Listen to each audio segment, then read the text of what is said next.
Hey, welcome to my journey to a different kind of video. This is about coffee. Y'all know I love my coffee. What I typically I like percolator coffee. What I have always perked it in is this Corningware electric. So there's no thinking to it. You just grind your beans, put your water in, put it in, plug it in, stops when it's ready. This is what I've always used. But I've had my eye on this stovetop percolator. Never was going to find it in the thrift store, so I just bought it. Paid more than I should have, but that's all right. I wanted it, and I've got it. So it's this Corningware, Pyrex Corningware. Now, then Pyrex. It's labeled Pyrex. Vintage stovetop percolator. And I thought today we would take its maiden voyage together. I've not tried this. I've never perked coffee on the stove. Haven't tried this yet. I got it all washed and cleaned, and we're just going to film it together, and we're going to see how easy it is. So hold on. Let me get my coffee grinder, my beans, and then we'll get started.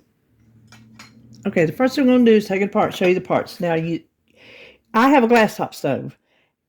I don't know that you necessarily have to use this heat diffuser ring, but when I searched to make sure, they recommend it for a glass top stove. So I'd rather be safe than sorry. So this just takes in the brunt of the heat instead of just such a harsh heat on the glass top with the glass. So we're going to use it. Let me go ahead and put it over there. So you have your lid. There's little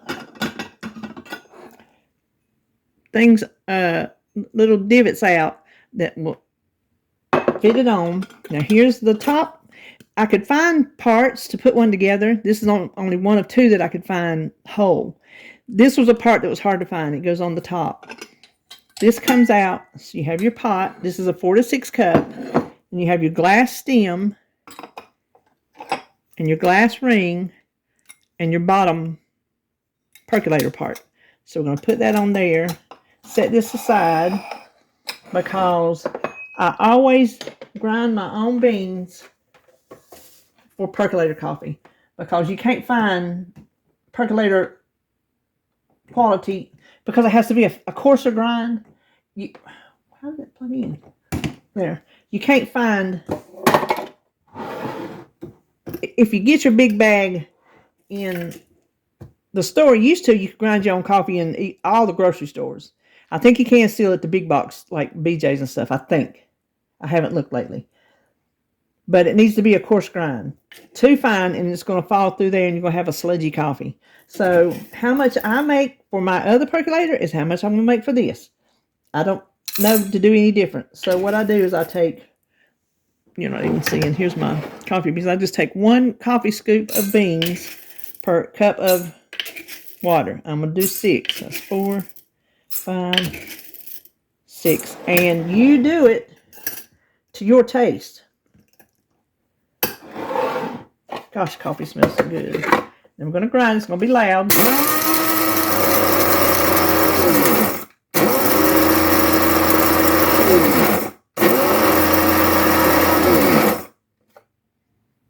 Okay, you can see there's still a few bigger pieces. I just want to get that a little. I don't know if you can't see.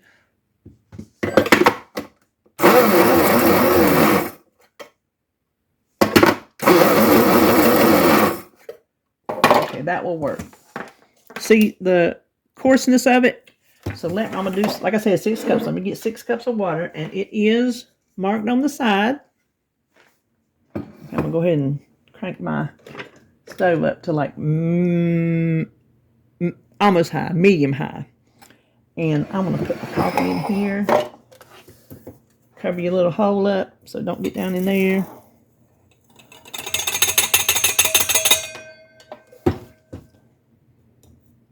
And yes, you'll probably make a mess just like me. And then we'll just set that down in there. Put our lid on.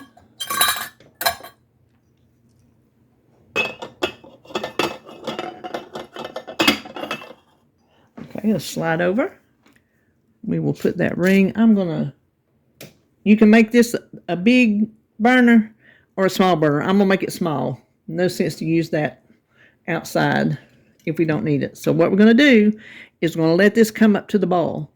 Now, I don't know when I edit, my fast forwarding feature does not always work for some reason.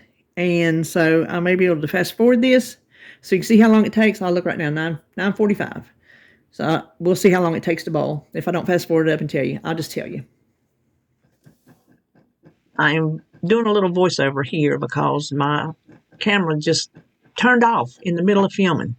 And I thought I captured part of what I was talking and I didn't. I waited for it to come up to the boil and it took 15 minutes. I did crank it on high shortly after I started because I noticed it was going to take a long time. So I did start it on high.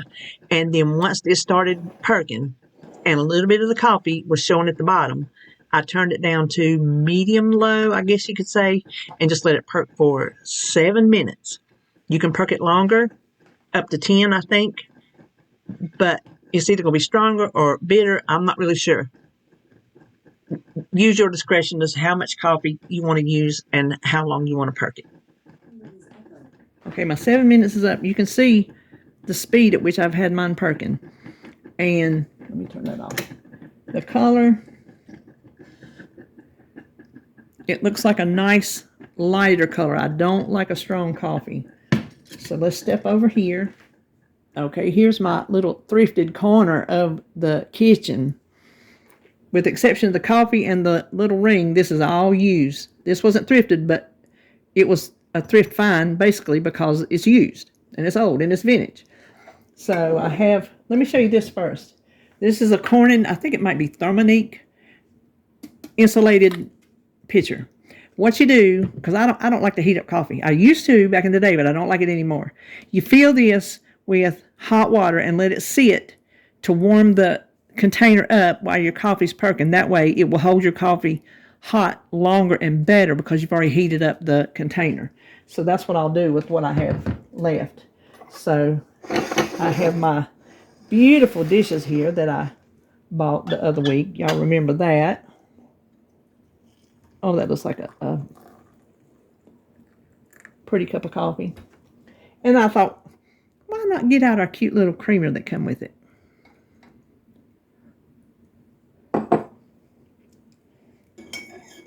Okay, let's turn around and give this a taste test. Okay, I think I've let it maybe cool off the nose. We'll see. Oh, it smells good.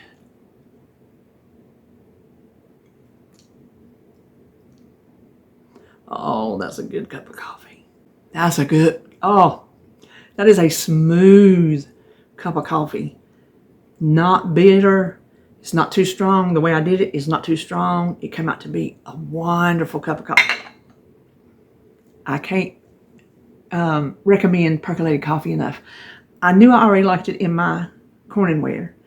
So I knew I was going to like it in this, but I had never made it before. Y'all saw it for the first time. It was not hard. It just takes a little time. But if you want a good cup of coffee, I guess maybe sometimes you just have to wait. So there you have it. Our delicious cup of vintage Pyrex percolated coffee. Hope you enjoyed this video, and I'll see you when I see you.